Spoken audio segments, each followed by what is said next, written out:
मर्जी जी कह रहे हैं कि कभी कभी मासिक धर्म से पहले और कुछ दिनों बाद कुछ चेंजिंग आता है शरीर में ऐसा।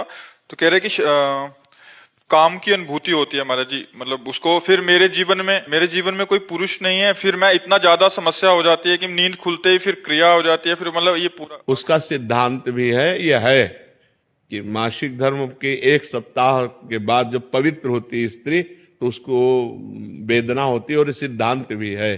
तो अब उसको सहना पड़ेगा। जब पति नहीं है तो व्यभिचार की आज्ञा तो शास्त्र देता नहीं है।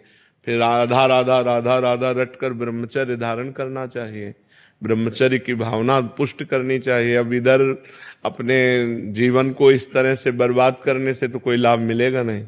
अगर हम अन्य प्रक्रियाओं को स्वीकार करते हैं तो वो सब निषेध ही हैं, वो हमारे जीवन को नष्ट ही करेंगी। तो हमें लगता है कि या तो पुरुष का वरण कर ले, किसी सदपुरुष का वरण कर ले और अपनी गृहस्थ धर्म से रहे, और या फिर उसको सहन करके ब्रह्मचारी बना रहे। ऐसा नहीं है कि हमारे अंदर जैसा आवेश आया, वेग आया, हम वैसे ही कर लें। फिर तो हम में और पशु में अंतर क्या रह गया? हम मनुष्य हैं, वेग आता है, राधा राधा राधा राधा, शांत भाव, कोई क्रिया नहीं करनी, कोई बस 2-4 दिन में शांत हो गया।